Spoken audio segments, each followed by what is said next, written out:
uma grande potência da NFL estabelecida. Olha a estratégia. No ano passado, pegar o Kansas City Chiefs na semifinal O 3 está no verde. É Beleza. basicamente isso. E aí, pelos 30 anos seguintes, Nós temos 4 números aqui. 5, 8, 7 e 3. basicamente isso, tá? O que eu tô falando aqui. Se o 5... Se o terceiro... Como podemos dizer aí aqui? Se a terceira posição não é o 7, não é o 8, não é o 3, é o 5. Se a segunda posição não é o 3, então assim, o 5 e o 3 estão aqui. Já temos a ideia do que é o 5 e o 3. Aí falta o quê? Falta o 3, falta o 7 e falta o 8. Aí o segundo, não é o 3, não é o 5. Que já estão aqui. Os Rams têm semana mais do que longa, né? Jogaram na última quinta-feira. Deve dar Rams esse jogo. Dallas e Carolina, acho que o ataque aéreo de Dallas, com o George Pickens e o Ferguson é demais para essa defesa de Carolina. E vejo um Dak Prescott tendo uma grande partida. Arizona e Indianapolis, eu vou com os Colts, estão jogando futebol americano muito limpo e finalizando partidas, coisas que os Cardinals não. Eu tô achando que é isso aqui mesmo. Uma derrota dos Cardinals pode ter sido uma situação bem Porque, ó, de novo, vamos pensar aqui. O 3 está no lugar certo. Faltam 7, 8 e 5.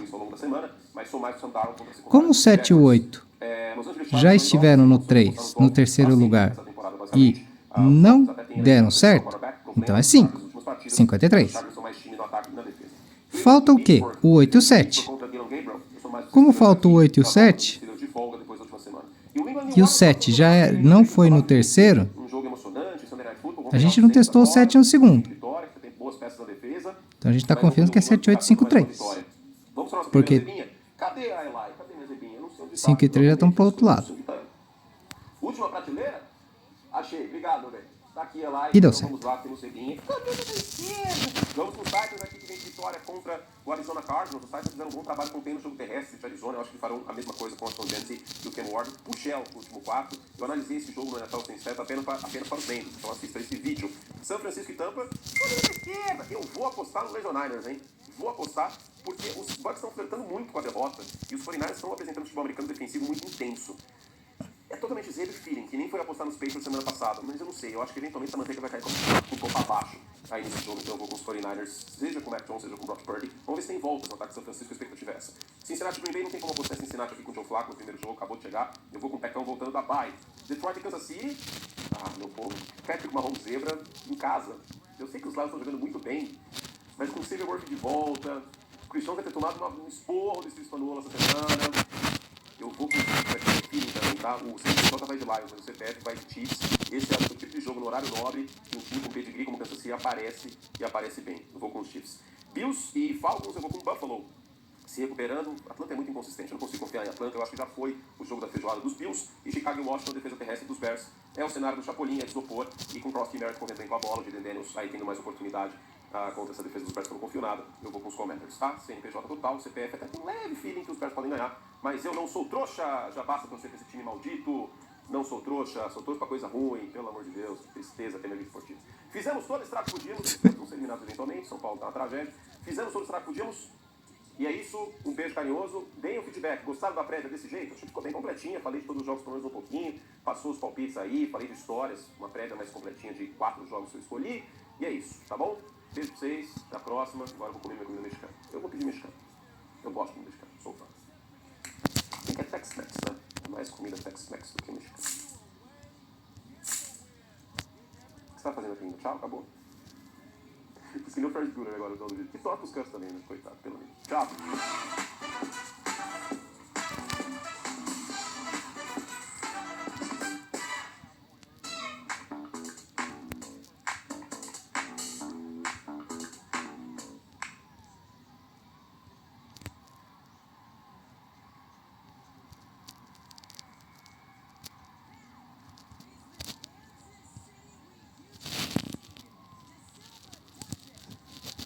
Nossa, ainda tem carta vindo dessa vermelha aqui.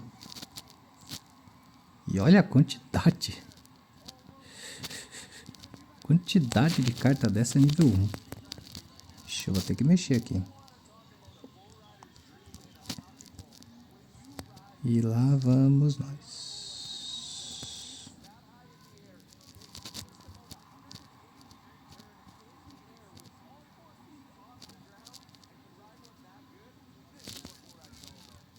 que é o dose, né? A gente clica no botão e a porra do botão não vai. É uma bosta.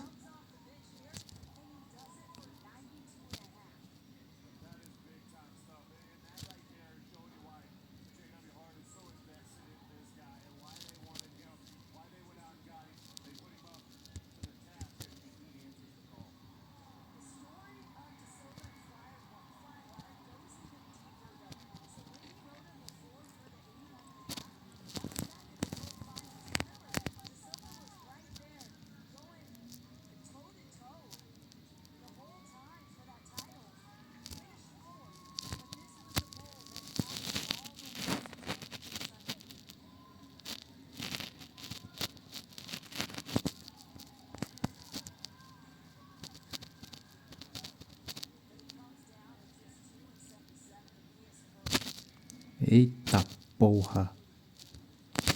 A gente clica, o negócio não anda. Eu odeio isso.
Ai, ai. Tá. Eu precisava treinar alguém. Não sei quem. Será que é essa carta aqui? Vamos ver.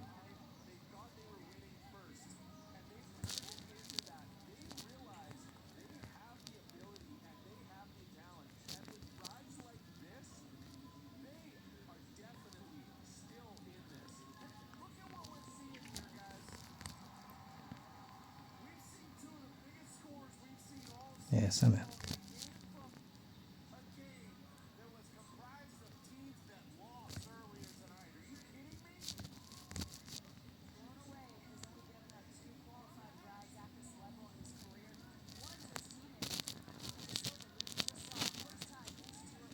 É isso aí.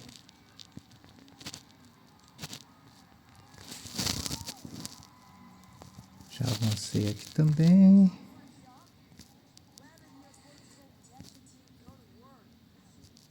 Ó, terminei com um dia de antecedência. Eu consegui a moeda que me trouxe o pivô do Boston Celtics.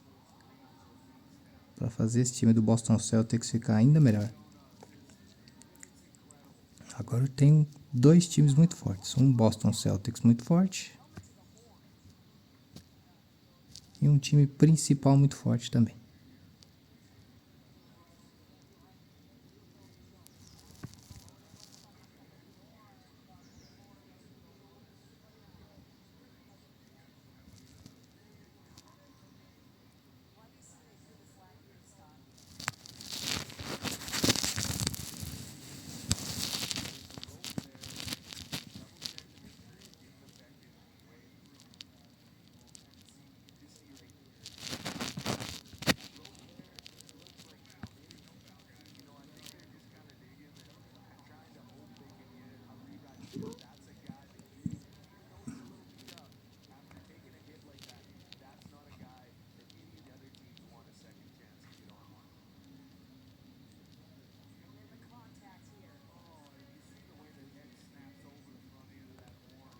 Precisamente 8 e 7, galera.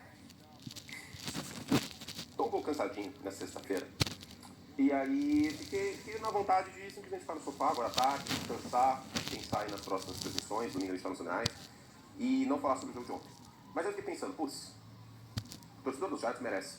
Né? Se eu fosse torcedor dos Giants, eu ia querer consumir todos os conteúdos possíveis sobre a vitória ontem em casa contra o Philadelphia Eagles, que é, no papel, aí, o grande favorito na Conferência Nacional. E, ao mesmo tempo, se eu fosse torcedor dos Eagles, eu ia querer também saber, entender um ponto de vista, não necessariamente é o certo ou o errado, acho que são muitas camadas, mas o que cacete está acontecendo com o ataque do Philadelphia Eagles. E aí eu falei, putz, vou me sentir mal se eu não falar sobre, se eu não fizer um vídeo sobre. Eu ia fazer esse vídeo só para os membros, mas eu vou soltar aqui ele como aberto para todo mundo. Nessa semana a gente teve uma proporção um pouco maior de vídeos abertos do que de membros, mas acho que é muito justo, vamos dizer assim, a gente falar sobre esse jogo no vídeo aberto, porque aconteceu imponderável. Se tivesse a lógica ontem, os Eagles eram favoritos por 7 pontos, eles tivessem vencido, eu teria feito hoje de manhã um vídeo para os membros, falando um pouco sobre o ataque de Philadelphia, melhorou, piorou, né? E sobre os Giants, o Jackson Dart, no projeto, tal, papapá. Mas eu acho que a noticiabilidade pede, né, que esse vídeo seja de alcance máximo. E aí eu decidi fazer esse vídeo no modelo que eu faço para os membros, que é o NFL Sem Stats. Eu não vou usar nenhuma estatística para justificar o que eu vou falar aqui. Toda semana eu analiso pelo menos um jogo. Essa semana eu fiz Titans e Cardinals, votação pública, inclusive, sobre esse jogo, para não analisar o jogo só com números. Porque eu acho que o futebol americano, ele, por ter essa origem americana, que as estatísticas sempre foram muito valorizadas, às vezes os números eles viram muleta. Então, para isso foi criado este quadro. Claro que faz parte usar os números, eu uso desde sempre, né? Eu sempre fui muito pró-analytics. Mas, como um exercício até para mim mesmo, eu resolvi fazer esse quadro aí semanalmente nessa temporada. A gente começou na temporada passada, analisar um jogo sem usar estatística. No máximo, eu uso uma ou outra, mas, via de regra, eu não uso estatística. E aí eu queria falar dos dois lados dessa história, né? 2 minutos e 20, finalmente eu vou começar o vídeo. Mas é um fluxo de consciência total, é como se você estivesse sentado com a mesa de bar. Então, abre aí, se você for maior de 18 anos, sua cervejinha, e vem com a gente aqui pra gente conversar sobre. E essa é a ideia, é um fluxo de consciência. Estou falando que está na telha. Estou sem a minha colinha aqui, eu nem sei onde está, inclusive, aquele tablet que eu uso para escrever as coisas. Vamos falar por partes. Vamos começar com os Giants. No pré-jogo ontem no Sport TV, eu falei, este é o Super Bowl dos Giants. E eu não estava querendo vender o jogo. Você assista ou tal, porque a gente não precisa fazer isso. Né? Quem gosta de NFL estaria na audiência. Ontem tinha menos competições esportivas no horário e tal. Quando bate com o Libertadores, inclusive a audiência foi muito boa quando bateu com o Libertadores. Mas quando bate com outros jogos de futebol, ele sabe que o torcedor vai acabar escolhendo assistir o seu time de coração e tudo mais. Aí talvez a gente tenha que vender um pouco mais o jogo. Mas não era o caso. Então eu falei com todas as letras, este é o Super Bowl dos Giants. Ainda tem um jogo de horário nobre do New York Giants contra os Patriots, mas esse é um jogo de horário nobre, que é o terceiro jogo do Jackson Dart na carreira. É um jogo de rivalidade divisional. A maior rivalidade do New York Giants é com o Philadelphia Eagles. A gente tem sim uma rivalidade com Washington, com Dallas, todo mundo tem rivalidade com todo mundo nessa divisão. Mas a maior rivalidade dos Giants é com os Eagles. Ponto. Então esse era um jogo muito importante para o elenco do New York Giants na semana curta, até pelo que aconteceu no domingo contra os Saints. Os Giants ampliaram aí a margem de vitória já no primeiro tempo e acabaram tomando uma virada e estavam na frente de 2 posses. Foram 5 turnovers, 3 deles do Jackson Dart. E guarda essa informação que eu vou voltar nela.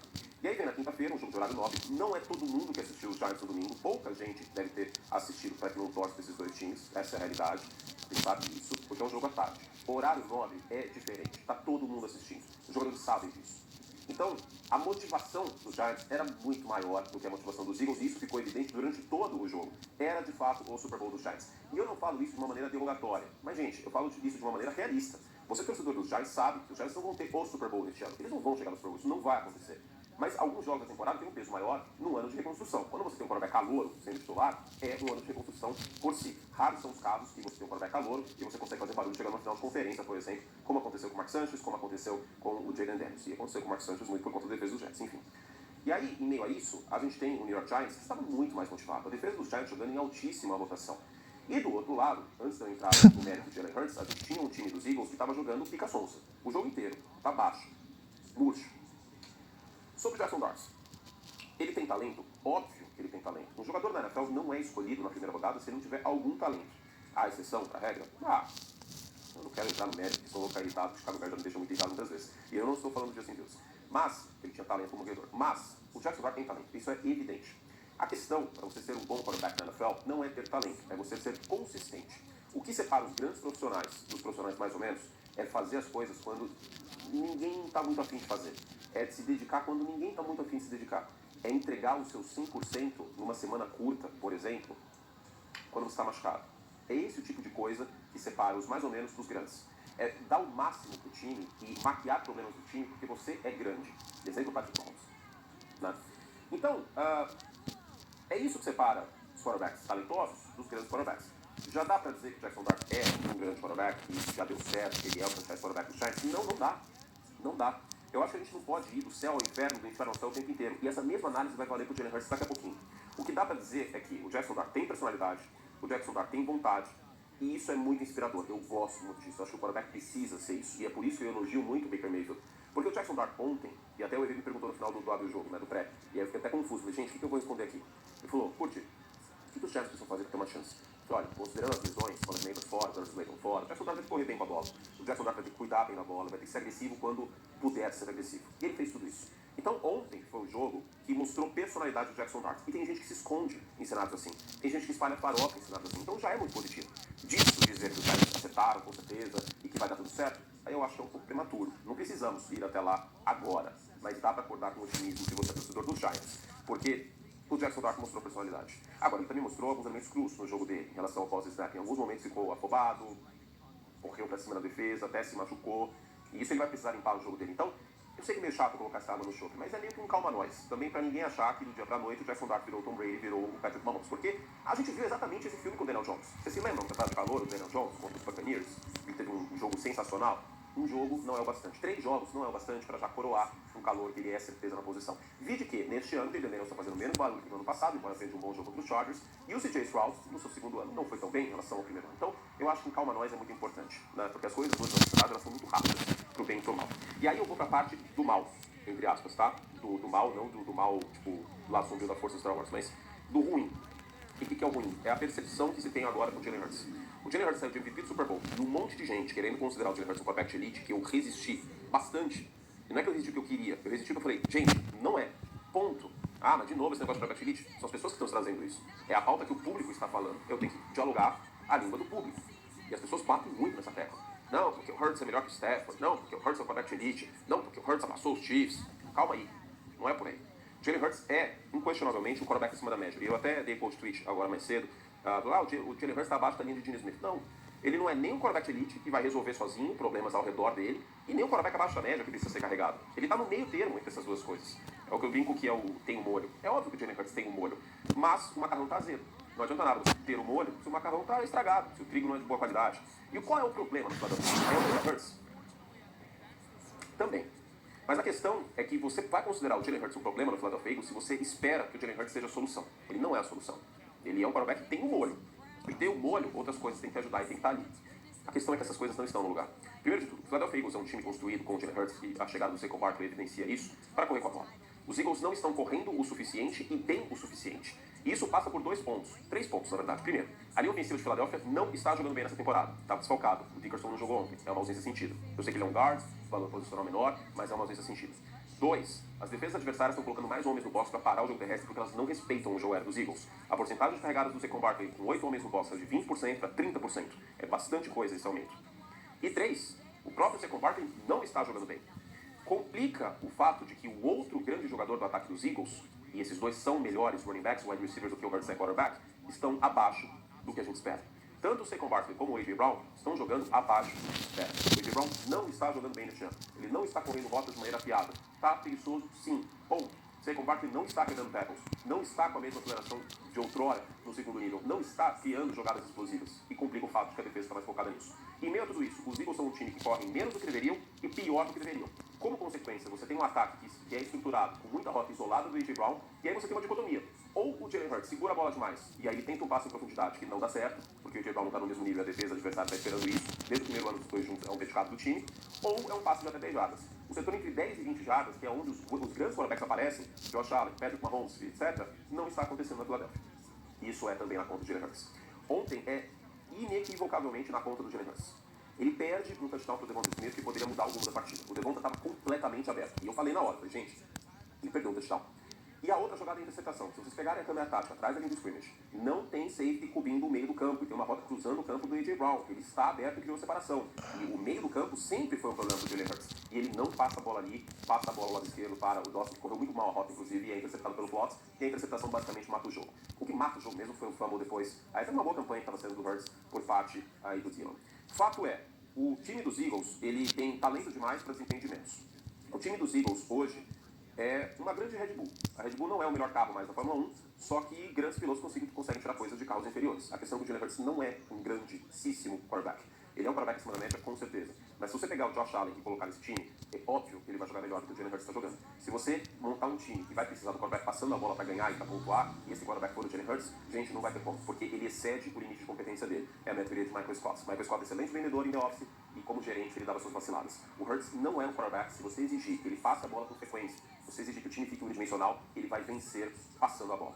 E o que fazer? É muito difícil, usando a analogia da Fórmula 1, trocar esses pneus aí com carro em movimento. Né? Não tem muito como no meio da temporada. Mas dá para colocar alguns ajustes. Por exemplo, mais motion com o Devonta Smith. O próprio Jalen Hurts correndo mais com a bola. Mais bootleg com o Jalen Hurts, para ele sair do pocket, para ele ter uma leitura de meio de campo e eventualmente ele conseguir correr com a bola caso necessário. Menos só rota isolada do A.J. Brown, em dado momento da partida até elogiei isso, com rotas cruzando, rotas mais curtas, aí para aproveitar a marcação em zona que os Giants estavam usando, acima da média até porque os Giants não marcam tanto em zona, assim como outros times da liga, e usa o A.J. Brown nisso, usa o Devonta Smith nisso. Algo positivo em meio a isso tudo está sendo o Dallas Goedert mais em profundidade no meio do campo, isso está sendo positivo, mais o Saquon Barkley envolvido no jogo aéreo, eu acho que pode ser feito, mas no final das contas, gente, é uma questão de execução, não é uma questão tão tática aqui que a gente tem na Filadélfia. Para arredondar o vídeo, o Jackson Dart já foi coroado como a certeza do New York Giants? Não, mas dá para ter muito otimismo porque ele tem personalidade e ele fez um grande jogo. Fez o melhor jogo dele na sua carreira, na sua breve carreira de 3 partidas e o mais importante, ele fez esse grande jogo no horário nobre contra o grande rival do seu time, aquele que deveria ser o Super Bowl do seu time. Aliás, grande partida do Kansas City também, né, um completo doido. Inclusive abriu parênteses que me deu vontade de falar que ele é piroca da cabeça, mas eu também não posso falar isso no ar, na televisão, né? É, porque na Globo não pode, não, na ESPN também não ia poder falar, tá? Antes que alguém venha com esse comentário. Segundo, há sim uma crise do Philadelphia Eagles, porque esse time tem talento demais para a produção de imenso. O que vai ser disso aí? Não sei. Mas se eu fosse torcedor dos Eagles, eu estaria um pouco preocupado, porque são muitas questões, são muitas camadas. E execução, os dois melhores jogadores do ataque estão mal, a linha ofensiva é uma das que mais cede pressão na NFL, uma das 5 que mais cede pressão na NFL, tem lesão quase toda hora, se o Dallas Goedert machucar, isso é frequente, vai complicar ainda mais o ataque, o Calcaterra inclusive está fora, o Dawson não é o wide receiver 3 que se pese, o Saquon Barkley não está jogando bem, e o Jalen Hurts não é um quarterback que vai vencer passando sua bola, sem amparo do jogo terrestre. Ele é um quarterback especial? Sim. Mas, por essas e outras, ele não é um quarterback elite. Eu acho que isso está muito evidente que a gente viu ao todo dessa temporada. E se você um dia falou que o Matthew Stafford é um quarterback melhor que o Jalen Hurts, repense. Porque não dá pra colocar na mesma frase, honestamente. De verdade. E essa foi uma luta que eu contei muito. Porque eu acho que o Stafford é muito subestimado. E ele merece ser mais defendido em relação a isso, tá? Então nem ao céu nem ao inferno. Hurts não é um quarterback ruim, mas ele também não é o melhor quarterback do mundo, como tentou ser pintado aí nas últimas semanas, nos últimos meses, porque ele venceu o Super Bowl e tal, eu entendo. Mas calma nós, também não é por aí, tá bom? Beijo carinhoso, fizemos todos os crocodilos e até a próxima. Tchau.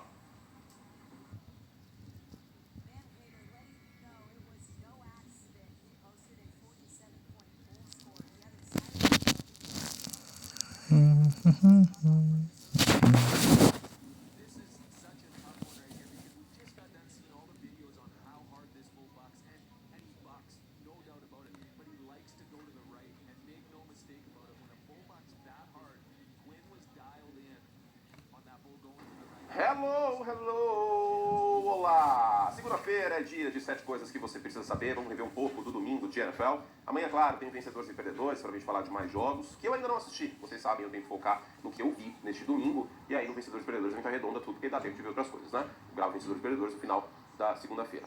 Vai ter vencedores e perdedores dos dois Monday Night Football, certamente, com o Chicago Bears e os perdedores, né? Só para os membros, tá? Então, se você quiser ver o CPF passando raiva, assine o Curte Play, venha conosco. Muito obrigado, inclusive, aos mais de 10 milhões de membros que a gente tem aqui no canal. Não é tudo isso, quem sabe um dia. Pela companhia, pela confiança e tudo mais. Tem para os membros também um vídeo nessa segunda-feira sobre Lions e Chiefs. Dito tudo isso, vamos embora pro vídeo, vamos que vamos, papapá. Não se esqueça de se inscrever aqui no canal e vamos nessa. Ó, aliás, tem quadro novo nessa quarta-feira aberto para todo mundo. Vou fazer suspense. O que é, os membros já sabem, mas eles vão descobrir na quarta. Vamos começar? Ele é o melhor wide receiver da NFL? Não, ele não é o melhor wide receiver da NFL, mas o Jackson Smith-Njigba está sendo o melhor wide receiver da NFL. Eu ainda acho que o Jamar Chase e o Justin Jefferson são mais completos, mas, cara, tudo que você precisa de um wide receiver, o Smith-Njigba está fazendo. Ele está se mostrando um wide receiver absolutamente completo nessa temporada. Um wide receiver, vocês perceberam que eu quase arrotei agora, né? Vocês não perceberam agora, eu acabei de falar e tudo bem. Um cara que está correndo rota de uma maneira impecável, muito bem em profundidade, em bolas contestadas, absolutamente todas as habilidades que você quer de um wide receiver do Smith-Njigba está lá e mostrando serviço. Sam Darnold, inclusive, que jogou com o Justin Jefferson na temporada do ano passado, que também buscava bastante o Justin Jefferson no meio do campo em profundidade, no perímetro e tudo mais. Eu tinha um certo temor que o Smith-Njigba não fosse aí fazer jus ao novo rótulo de wide receiver número 1 de Seattle com a saída do DK Metcalf. Mas ele está se mostrando exatamente isso e um legítimo wide receiver número 1. Neste momento, o Smith-Njigba tem 696 jardas, ou seja, ele tem quase 700 jardas em 6 jogos. Ele está no passo aí para bater, quem sabe, 2.000 jardas nessa temporada. Vai acontecer? Eu acho que não. Mas mesmo assim, uma temporada sobrenatural do Smith-Njigba, então não é muito gostoso falar em Smith-Njigba. E E um ponto muito importante, todo mundo sabe que a bola vai para ele, e mesmo assim ele está conseguindo fazer essa amontoada de recepções. Por que eu digo isso? Porque o volume é muito alto de passes na direção dele. Pelo menos aí 10 bolas por jogo, basicamente, o Sam Darnold está lançando na direção do Smith-Njigba e as defesas adversárias não estão conseguindo fazer um bom trabalho. Há de ser feito a observação, eu já falei sobre isso na prévia, que a secundária do Jacksonville Jaguars é uma das 5 piores da NFL, foi a pior no ano passado em jardas cedidas, mas independente disso, uma grande temporada dele. Segunda coisa que você precisa saber é que foi um jogo pragmático do Green Bay Packers, o Tucker Kraft aparecendo com touchdown, aliás, um Tyrene um pouco subestimado, sobretudo pela produção dele na Red Zone, mas foi o jogo que o Josh Jacobs desencantou. Também contexto, a defesa do Catinguele de Ohio é uma bagunça, né? Sai coordenador, entra coordenador, não tem material humano, mas foi o melhor jogo do Josh Jacobs nessa temporada. Ele teve 2 touchdowns contra os Cowboys também, há 2 semanas, mas nesse jogo 5.2 jardas por carregada, teve um touchdown longo, inclusive correndo com a bola na Red Zone. A melhor partida dele havia sido com menos de 4 jardas por carregada. Era um ponto de preocupação, um ponto de observação. Esse jogo terrestre dos Packers não está funcionando tão bem neste início de temporada. Então, é um bom sinal o Josh Jacobs desencantando aí nesse jogo contra os Bengals. Os Packers que seguem na caça do Detroit Lions aí na NFC Norte. Terceira coisa que você precisa saber é que o New England Patriots compete sim por pós-temporada. Eu vou colocar, obviamente, o Drake May como um dos vencedores, talvez a capa do vídeo do Vencedores e Perdedores. Amanhã, o Drake May está sendo um quarterback muito divertido de assistir, né? E a gente percebe como o jogo está passando mais lento na frente dele, o que é um bom sinal, né? Ele está processando o jogo melhor, caindo menos em disfarce, soltando muito bem o braço de 10 a 19 jardas em profundidade. A sintonia, a química dele com o DeMar Douglas, mas principalmente com o Stephon Diggs, crescendo jogo após jogo. E teve uma grande atuação em 3 touchdowns. O jogo terrestre de New England, uma negação, né? Seja com o Ramondre Stevenson, seja com o Henderson, não funcionou o jogo terrestre de New England. É sim um ponto de preocupação. Eu acho que a defesa, ela jogou pior do que eu esperava contra o ataque dos Saints. Dito tudo isso, por que New England está na briga pelos playoffs? Se os Bills perderem para os Falcons hoje, que é difícil, mas não impossível de acontecer, os Patriots eles ficam na liderança da AFC East pela primeira vez, talvez na década, nessa altura do campeonato, né? Mas, para além disso, o calendário do New England Patriots, que é o que eu chamei a atenção na pré-temporada, que eu chamei a atenção em agosto, é talvez o mais fácil da NFL. Se liga, nas próximas semanas, New England pega Tennessee, que é o pior time da Conferência Americana, Cleveland, que é um dos piores times da Conferência Americana, e semana 9 contra os Falcons. Eles podem vencer os Falcons. New England tem 4-2 de campanha. Existe um mundo no qual New England fica com 7-2 de campanha na semana 9. Isso pode acontecer. E ainda tem um monte de outros jogos que são baba no calendário dos Patriots. Ganhar a divisão, eu acho que é um pouco mais difícil. Mas existe um cenário que na semana 9, New England pode estar na liderança da divisão. Por quê? Vamos supor que os Bills vençam todos os jogos até a semana 9, antes do jogo da semana 9. E os Patriots também. Se os Bills perderem o jogo da semana 9 e New England vencer os Falcons, eles vão liderar a divisão se os Bills perderem pro Kansas City Chiefs na semana 9, que é totalmente razoável, pode acontecer. Então, olha que cenário interessante aí. New England Patriots não é um time que eu acho que briga pelo Super Bowl, é um time bem treinado. Josh McDaniels é um grande coordenador ofensivo, péssimo head coach, mas grande coordenador ofensivo. E o Mike Vrabel trouxe a filosofia do respeito voltou no New England Patriots. Então, é uma reconstrução bem feita. Olha como o treinador faz diferença, né? Olha a diferença do perfil dos Patriots, da pujança dos Patriots. Toda vez que eu falar pujança numa transmissão, e aí vem, não pode falar tesão na Globo? Não, na ESPN também não pode, amigos. Não posso sair soltando tesão na ESPN, aqui eu posso. Toda vez que eu falar pujança, entenda tesão, tá bom? Então, é um time com muito mais tesão, muito mais bem treinado, muito mais focado, e a gente viu isso contra os Bills, e viu isso em vários momentos dessa temporada. Não acho que nenhuma briga no Super Bowl e tudo mais, dado o calendário que o time está jogando, é uma grata surpresa. Pujança!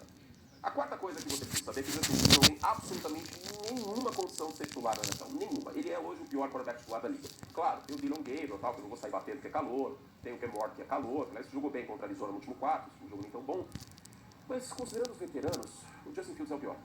A campanha derradeira contra os Broncos, menção muito honrosa para a defesa de Denver. Nick Bonito está na briga para ser defensor do ano. E os Broncos estão no passo para ter, quem sabe, 70 sacks essa temporada.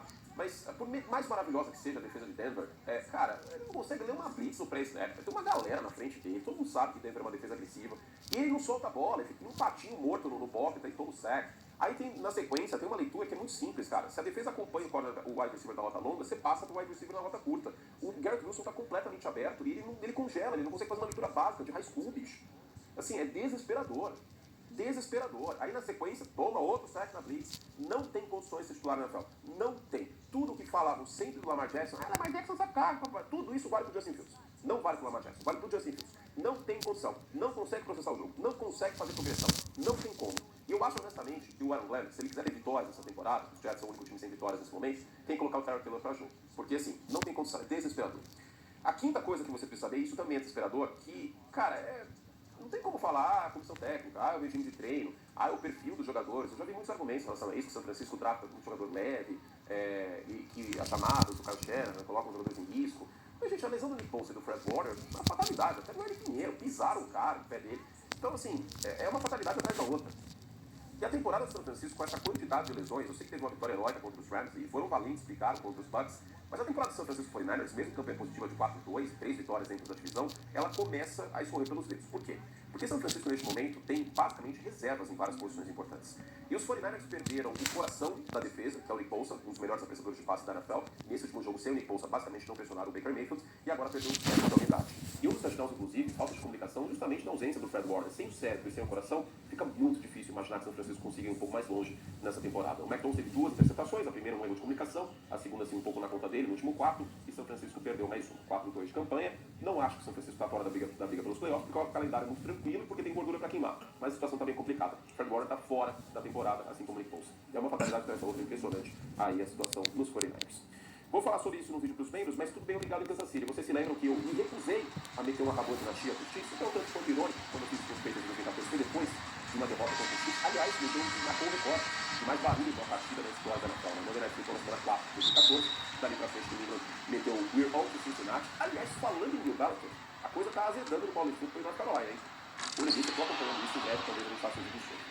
Mas, falando de Kansas City, não acabou a dinastia, voltou o Cedar Worth, Kansas City chegou a 30 pontos de novo, no ano passado não passou nenhuma vez de 30 pontos na temporada regular, deixando-se já acontecer contra os Ravens, agora batendo 30 pontos contra o Detroit Lions, e muito importante, um time muito bom de Detroit, que essa partida com 4-1, brigando pela folga da NFC, foi o time que teve a folga da Conferência Nacional no ano passado, e não impecável em Kansas City, muita variação de chamadas, teve sprint, teve jet sweep, teve mais passe mais volume do Travis Kelce, o Worth aparecendo em situações importantes, o Patrick Mahomes com um jogo muito limpo, 22 de 30, 3 touchdowns, uma interceptação, só um punch do Kansas City Chiefs. Então, tudo bem, muito obrigado. Os Chiefs seguem na caça de Broncos e Chargers na AFC Oeste. Então, meu palpite na quinta-feira passada, meu vídeo é que o Kansas City venceria esse jogo por conta de que desenvolveria essa partida, mesmo que o adversário fosse muito forte. O Fernandes colocou em casa, o Mahomes queria mostrar serviço, dito e feito, os Chiefs venceram.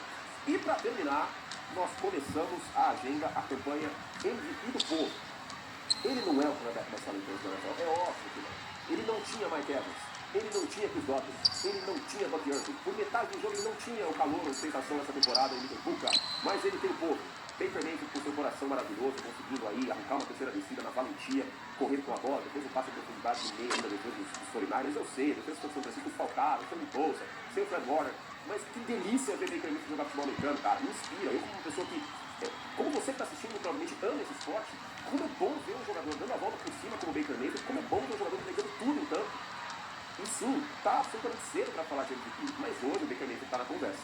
Essa conversa do MVP ela começa a crescer de verdade, mas na semana 10, semana 11, que a gente já estava ano passado, naquela sequência aí contra, inclusive os 49ers, contra os Bears e tudo mais, contra os Chiefs, aquela quarta vencida por completo, foi ali que o Josh Allen venceu o MVP, né? Conquistou o colégio eleitoral do MVP.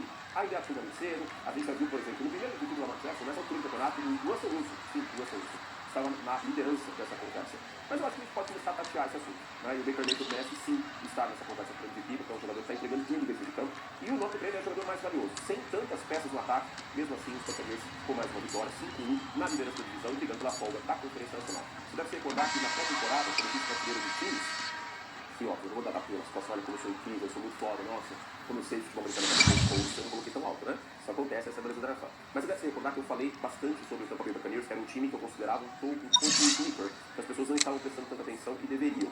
E Tampa está se mostrando um time muito aguerrido, bem treinado aí pelo Todd Bowles. Os dois lados da bola, perdendo por número ofensivo, mesmo assim, o Baker no seu melhor momento da carreira. Muito legal ver essa reviravolta do Baker, que foi basicamente expulso do Cleveland Browns, não deu certo em Carolina, foi um reserva aí que apareceu do nada nos Rams.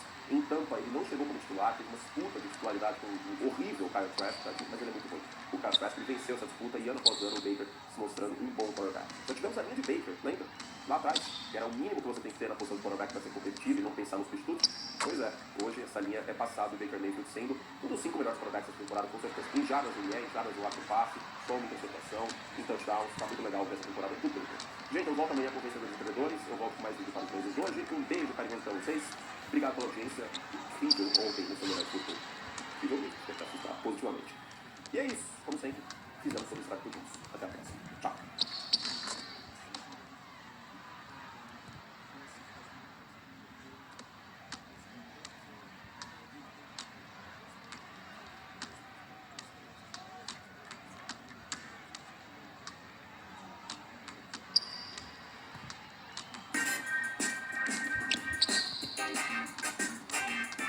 Vamos falar falar um pouco de indicação para o STF, tudo leva a crer que o próximo ministro que entra, indicado pelo Lula, será o Messias, o Jorge Messias. No entanto, há uma campanha paralela, eu não sei se você tem acompanhado, Calejão, capitaneada por estrelas do Projac, da Rede Globo, pedindo uma mulher negra no STF, o que é legítimo. Eu quero deixar bem claro aqui que, por mim, o STF seria muito mais diverso desde sempre. Teria, sim, ministras mulheres, negras, indígenas, homossexuais, enfim, seria muito mais diverso. Só que uma campanha como essa, sem a indicação de um nome, fica parecendo um pouco vaga, não é? Ah, queremos uma mulher negra no STF. Beleza, mas quem é a mulher negra? Me dê um nome. Passa o currículo dela. Com quais ONGs ela já esteve envolvida? Para quem ela trabalhou? O que ela defende? Porque isso é importante quando você faz um discurso como esse. Se você não tem um nome, aí não. Aí você tem um posicionamento completamente vago e sem profundidade, sem fundamento. Eu entendo que haja essa cobrança. Por outro lado, você tem uma situação em que o STF vai ter que aguentar muita pressão dos Estados Unidos neste ano, no ano que vem, quando o Lula tiver um segundo mandato. E quem tem a prerrogativa de escolher o ministro do STF é o Lula, não é um plebiscito para a população inteira escolher. E se tem algo que esse governo não pode ser acusado, é de estelionato eleitoral. O Lula falou desde o início que indicar o Jorge Messias e vai indicar. Não adianta ninguém falar nada, cara. Ele vai indicar. Se ele falou que indicar, ele vai indicar. A ideia dele era indicar mesmo o Cristiano Zanin, o Flávio Dino, o Jorge Messias, e eu não sei quem vai ser o próximo ainda. Talvez o Rodrigo Pacheco. Ele vai indicar. Ele vai indicar porque ele está apostando nesse momento em se cercar de pessoas da confiança dele. E pessoas que, além de tudo, sabem fazer política. Ah, mas então quer dizer que o STF é político? Sim, o STF é político. Sempre foi político. Sempre foi. Você acha que o Gilmar Mendes nunca fez política ali? Vocês acham, por exemplo, que o Fux nunca fez política? O Alexandre de Moraes nunca fez política no STF? O cara que fala isso, ou ele está enganado, ou ele está enganando. Entendeu? E existe um objetivo muito claro de dizer que a corte ela é neutra. Não é óbvio. Em todas as instâncias da nossa ordem jurídica existe política, e na economia existe política. Daí a competência e o caráter de dividir as águas, por exemplo, de Engels e Marx, por atribuir exatamente o caráter político à economia, enfim, existe, mano, isso aí. Mas vai, mete marcha aí, vamos ver o que você tá vendo. Não, eu vou mostrar aqui porque tem essa campanha que surge encabeçada por pessoas como Angélica, como Anitta, Juliette, Giovanna Elben, que é a esposa de Bruno Galhaço, e que pra mim causa certa estranheza, né? Porque quando o Bolsonaro indicou o Cássio Conká, o terrivelmente evangélico, eu não vi nenhum movimento do tipo surgir. E outra, né? Você pega as pessoas que são envolvidas com a Angélica, por exemplo, Luciano Huck, que é marido dela. O cara completamente pró-mercado. Será que eu devo acreditar na honestidade de uma campanha que vem encabeçada por Angélica? É ótimo. Se a gente de esquerda pedindo, eu acho ok. Acho razoável, acho tranquilo, né? Gente que está envolvida com política, gente que vota na esquerda, tem que cobrar, obviamente. Quando vem esses movimentos de dentro do Projac, de dentro da Rede Globo, que não falam o nome, daqui a pouco surge o nome, mas quais os interesses por trás, tudo isso tem que ser questionado. Tudo isso tem que ser questionado num momento como esse. Vamos dar uma olhada aqui nessa campanha que está rolando nas redes sociais. Nós queremos mais uma mulher no STF. Hoje nós só temos a ministra Carmen Lúcia lá. E em 134 anos de história, o STF teve 172 ministros e só 3 mulheres. Isso tem que mudar. É difícil entender que o tribunal, que dita os rumos do país, ainda não tem a cara do Brasil. Será que o país vai perder mais uma chance de mudar esse placar? Então a indicação está para sair a qualquer momento. Eu sei que as chances são pequenas, né? Mas eu quero deixar aqui o meu pedido. Presidente Lula, escolha uma mulher. Seria muito legal. E uma mulher que possa fazer tudo de forma muito experiente, uma mulher séria, alta de cargo também. E para dar um passo ainda maior, que seja uma mulher negra. Não é gentileza, é justiça. É caso da... Nossa, tem gente que ainda aplaude isso pela madrugada, tá de sacanagem. Nós queremos mais uma mulher no STF. Cara, João, o que você acha sobre isso? É bem raso, né, na verdade, assim. Né? Muito raso. Eu concordo com o pleito, óbvio. Eu entrevistei juristas negras ao longo dos últimos 2, 3 anos. Posso citar a Lívia Santana Vaz, posso citar a Soraya Mendes, enfim, eu entrevistei, eu e a Roberta, a Hobbs. A gente entrevistou juristas negras para trabalhar exatamente essa temática. Então é óbvio que, como você muito bem adiantou na pauta, qualquer um que esteja no campo progressista vai ser a favor desse play. É óbvio que a gente luta por representatividade não somente estética e cultural, mas decisória, instâncias de poder, esse tipo de coisa, entendeu? Dentro do judiciário, dentro por que não dizer mesmo do grande capital, considerando que isso está aí e de alguma forma vai dar um trabalho tenebroso para ser superado enquanto paradigma. Então é óbvio que se você está no campo progressista, Helder, você luta por representatividade efetiva em posições de decisão, em posições de poder, de fato. Agora, não tem como deixar de observar isso que você postou também. Eu seria muito hipócrita te deixar só por isso mesmo, que é um negócio meio que, assim, meio plástico, meio artificial, sabe assim? Artificial, até porque tá evidente que a Angélica nem sabe o que significa STF. Exatamente. Meio Porque português, ela sabe? quer uma mulher negra lá. Ela falou que é muito legal. Só esse termo para se referir à indicação de uma mulher. Essa reação foi o que me causou essa impressão também, após A você. indicação vai ser muito legal. Pô, você tá falando que STF é muito legal? Não, né? Não tem que ser legal. Assim, cara, o ímpeto é válido. No limite, eu acho que é melhor que exista esse tipo, né, de iniciativa e que isso seja levado a cabo, mas eu entendo a crítica. E também me bate desse jeito, entendeu? É um negócio que, gente, essa é a pautinha do momento, é muito legal, então temos que todo mundo defender isso, porque existe um cálculo que isso traz um ganho político. E se posicionar dessa maneira te ajuda, de alguma forma, a oferir resultados que são interessantes para você, entendeu, Helder? Mas assim, no limite, beleza, vai, mano, melhor que tenha, mas seria melhor que isso fosse estruturado de uma maneira menos artificial, menos plástica, digamos assim. A minha opinião sobre indicação ao STF não é nem um pouco democrática, velho. Tem que aparelhar e foda-se, tá? Porque você ficar à mercê de gente que não tem comprometimento com o país, não tem comprometimento com pautas populares, você me desculpa, é botar pra fuder no cu do povo. E aí, é capaz de qualquer um que não tenha um posicionamento ideológico que a gente concorde, né? A gente que eu digo aqui do canal, fazer o que fez Joaquim Barbosa, que é um homem negro, fazer o que fez muitas vezes Carmen Lúcia, que é uma mulher. Me desculpa, ele tem que estar em sintonia com o Lula, porque depois, eu vou te dizer, você não sabe quem vem. O Lula pode vencer ano que vem, e quem vem em 2030, hein? O bolsonarista, se ele tiver a prerrogativa de indicar 2 ou 3 nomes, ele vai indicar gente pior que o André Mendonça, que o Cássio Nunes Marques, gente que vai estar lá para fazer lobby para banqueiro, gente que vai estar lá para fazer lobby para fazendeiro, para industrial, para gringo, para ser entreguista para os Estados Unidos.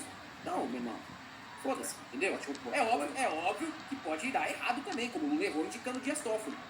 Errou várias vezes, não errou uma vez só não. Pode dar errado, mas a forma como ele vai escolher, eu acredito que no momento é a mais segura, digamos assim. E eu tenho certeza, tem muita gente qualificadíssima, muita mulher negra qualificadíssima para esse cargo, mas a gente está numa guerra fodida, guerra híbrida, tá? Guerra das big techs. A gente não está enfrentando um momento de normalidade, nunca foi, né? Mas agora pior ainda. Vai pegar uma pessoa que às vezes é descomprometida com essas pautas, e quem vai sofrer lá na frente é você, né? Não sei se quer falar alguma coisa pra ele. Quero.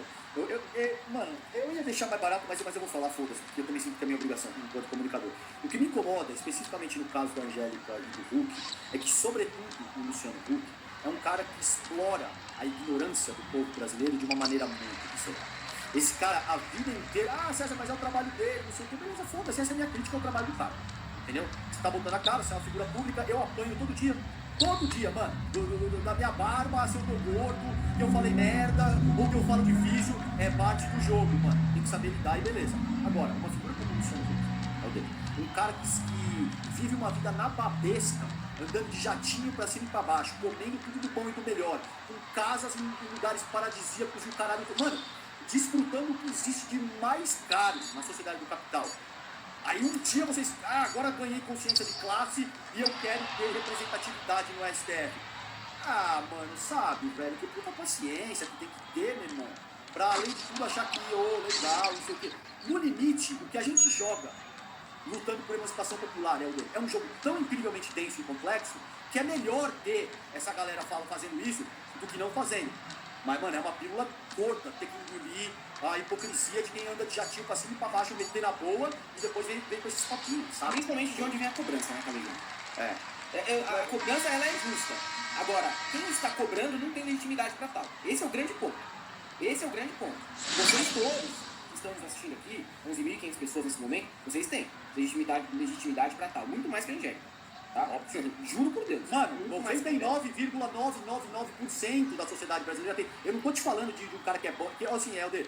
Mano, o Helder tá bem. É mesmo, caralho, tá bem. Comprou carrão, comprou um apartamento legal aqui no bairro de São Paulo, pagou R$1,5 milhão, o que já é mais do que 90 e tantos % da população brasileira tem. Mas não é nem disso que eu tô te falando, meu mano. Eu tô te falando de vagabundo que tem jatinho de R$20 milhões e que por mês bota no bolso dezenas de milhões de reais. Entendeu? Não, mas o cara é um puta. Não é, velho. O cara explora a miséria da ignorância do povo brasileiro.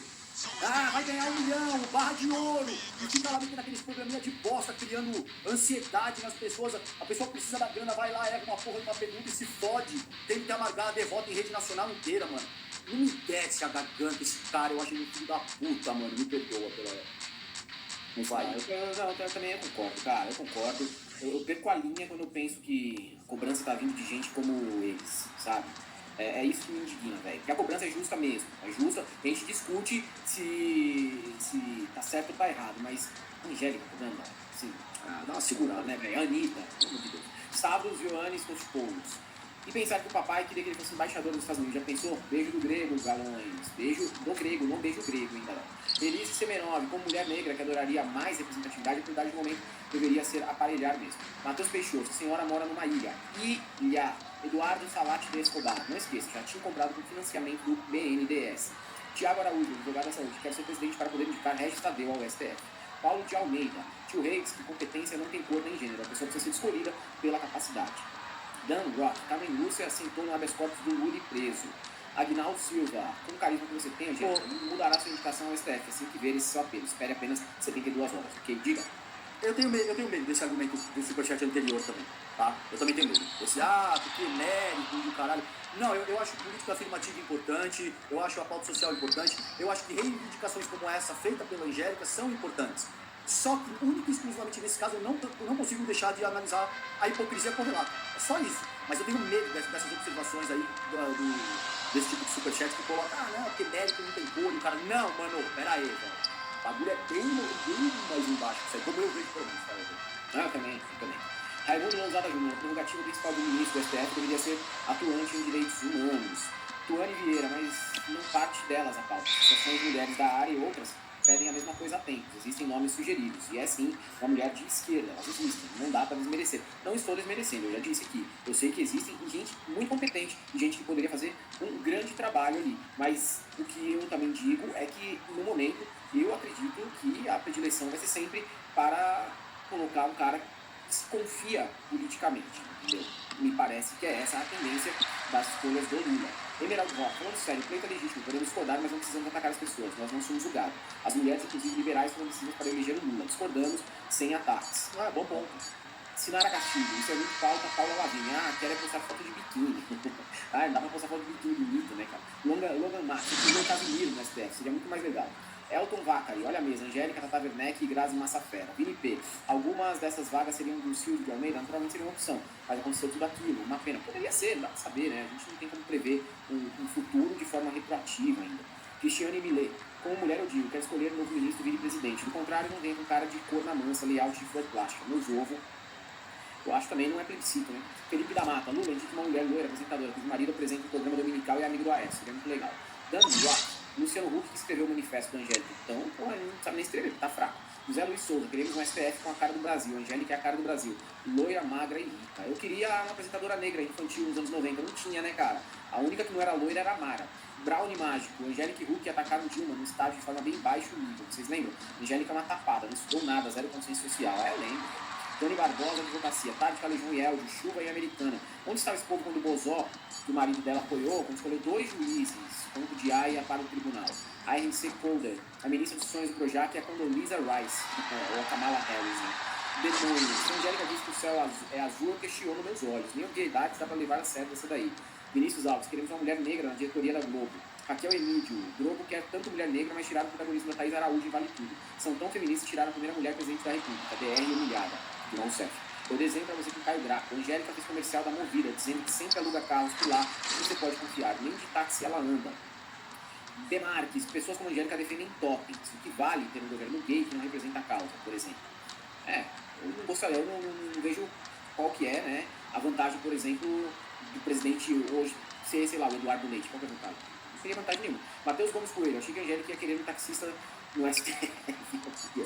Matheus Moraes, salve galã, dúvida quanto que depois de tudo que o Bananinha fez continua a fazer para eleger no Lula em 2026, eles ainda vão falar de fraude, abraços, Marlon Freitas, eu não gostaria, eu não vejo qual que é, né, a vantagem, por exemplo, do presidente hoje ser, sei lá, o Eduardo Leite. Qual que é a vantagem?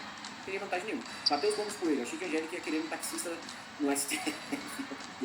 Matheus Moraes, salve galãs, depois de tudo que o Bananinha fez continua a fazer para eleger no Lula em 2026, eles ainda vão falar de fraude, abraços, Marlon Freitas, famoso feminismo progressismo de ocasião, Guilherme Barbosa Alves, Angélica, o marido dela foi apoiador do Bozo, do Aécio também, né, não podemos esquecer. Emeraldo Roque, o que acham das doutoras Alissa Mel Pinto e Deli Ciolo? Você caiu de vagabundo. A primeira caiu de verdade. Caiu. Fudei, Emeraldo Roque. Mário. Caiu ali, Samuel Pinto caiu. Leandro Cadelage, eu sou todinho para o STF. Não falta mulher negra capacitada para o STF. Falta visibilidade. Porém, campanha de visibilidade da loirinha do táxi a gente dispensa. É isso mesmo. Em suma, é isso. Eu quero dividir com você uma descoberta. Eu sou todinho para o STF, um tiro de justiça. Ana Yuri, não falta mulher negra capacitada para o STF. Falta visibilidade. Porém, campanha de visibilidade da loirinha do táxi a gente dispensa. É isso mesmo. Em suma, é isso. Eu quero dividir com você uma descoberta. Ai, meu Deus do céu. Maravilhoso, cara. Hello.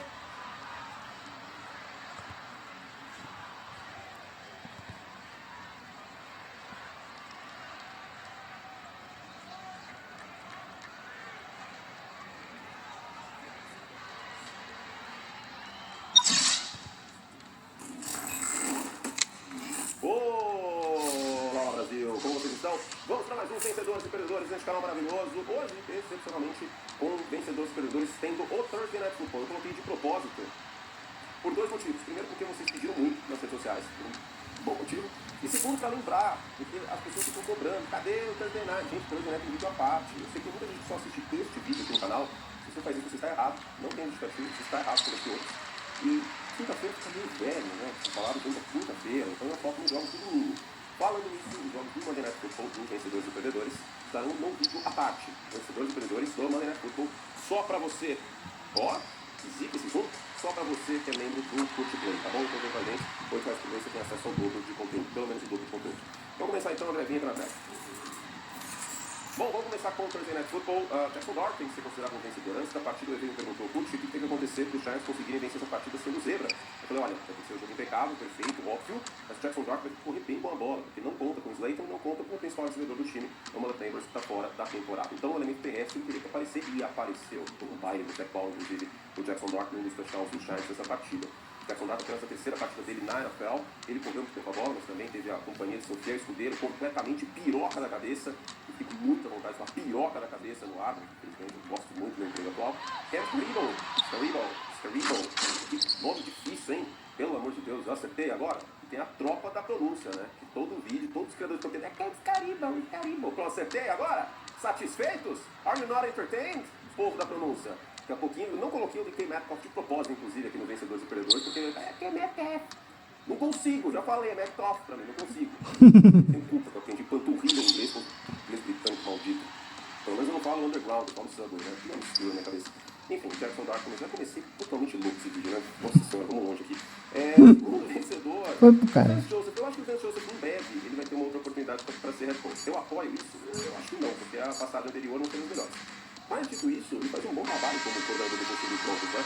Se você pegar esse front de Denver, ele conseguiu levar o time do Nick Bonito, o Jonathan Cooper. Essa galera não chega na NFL muito badalada. Claro, o Patrick Surtain chega, né? Mas o front não. O Nick Bonito tá na briga para ser defensor do ano, quem sabe. Essa defesa de Denver tá na briga para ter 70 sacks essa temporada. Cooper e Bonito, inclusive, combinaram para 10 pressões nesse jogo. É bem verdade que do outro lado tinha um ser humano completamente inepto na posição de quarterback, que não tem a menor condição de ser quarterback titular na National Football League. Já falei sobre isso no vídeo da segunda-feira, e pro bem do coração do torcedor dos Jets, eu pretendo não falar mais sobre ele. Ou será que não? Porque nos perdedores eu falarei. Terceiro vencedor aqui é quem não assistiu Rams e Ravens. Quem não assistiu esse jogo é um tremendo vencedor. Infelizmente, fuga na rua, machucou nessa partida. E sem ele, Tyler Higbee e o Kyle Williams se recuperou daquele fumble, né? No touchdown, aquele fumble contra os 49ers. Um ataque de jogo, muito medonho. Eu acho que essa é a grande. Eu até poderia colocar aqui, vencedor. Vou colocar aqui. Vamos substituir os dois, vou passar para o André, certo. Lamar, certo. Já diria que na ausência do Lamar Jackson que a gente viu o quão limitado é o ataque dos Ravens. Não fez uma partida não, tá? Mas sem o Lamar Jackson fica muito complicado. Então o Lamar Jackson fica belo um vencedor que sai valorizado aí. Embora agora esteja no buraco o Baltimore Ravens com um fundo de campanha. O playoff de Baltimore é minúsculo, só não é menor, beira zero, porque os Ravens, como eu venho destacando, tem 5 jogos de televisão. Só por isso não dá pra descartar Baltimore da briga pela pós-temporada. Quarto vencedor é o Rico Dottle, que teve aí mais de 200 jardas de sprint nessa partida, um touchdown recebido, 183 corridas, mais um grande jogo para ele. Poderia até colocar os barradas como corredor, né? Porque ele acaba perdendo espaço. E 56 jardas recebidas. Amassou a defesa do Dallas Cowboys. E me pergunto, quem será que é o coordenador defensivo do Dallas Cowboys? Onde ele foi head coach? Tá bom. Ok. E o Rico Dottle, ele está como vencedor também porque a famigerada gostosa, lei do ex.